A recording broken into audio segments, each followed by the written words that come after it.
துருவ நட்சத்திரம் மூவியோட ரிலீசிங் டேட்டுக்கான ஒரு அப்டேட்டு தான் இந்த வீடியோவில் பார்க்க போகிறோம். ஸோ ரொம்ப வருஷத்துக்கு முன்னாடி இருந்து ரிலீஸ் ஆகும்ன்ட்டு வெயிட் பண்ணிட்டு இருந்தோம். ரீசெண்டாக கூட எல்லாமே அனௌன்ஸ்மெண்ட் எல்லாமே பண்ணி ரிலீசிங் டேட்டும் சொல்லியிருந்தாங்க. பட் திடீர்னு பார்த்தீங்கன்னா ரிலீஸ் ஆகிற அன்னைக்கு மறுபடியும் ரிலீஸ் இல்லைன்ட்டாங்க.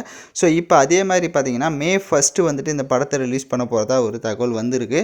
ஸோ அதற்கான ஒரு பேச்சுவார்த்தை தான் போயிட்டுருக்காங்களாம். ஸோ அந்த ஒரு சம்மரில் பார்த்தீங்க அப்படின்னா நம்ம ஜிவிஎம் டைரக்ஷன் பண்ண நம்மளுடைய இதில் வந்து மல்டிபிள் ஆக்டர்ஸ் வந்து நடிச்சிருக்காங்க. ஸோ அப்போ வந்த படம் பட் வந்துட்டு இன்னும் ரிலீஸ் பண்ணாமல் இருக்கிறனால மேல வந்து இந்த படத்தை வந்துட்டு இப்போது ரிலீஸ் பண்ணுறதுக்கு ஆல்மோஸ்ட் வந்துட்டு பேச்சுவார்த்தை வந்து கன்ஃபார்ம் பண்ணியிருக்காங்க. ஸோ ரீசெண்டாக அந்த படத்து மேலே வந்துட்டு நிறைய இதெல்லாம் போட்டிருந்தாங்க, பட்ஜெட் ப்ராப்ளம்ஸ் அந்த மாதிரி விஷயம்லாம்.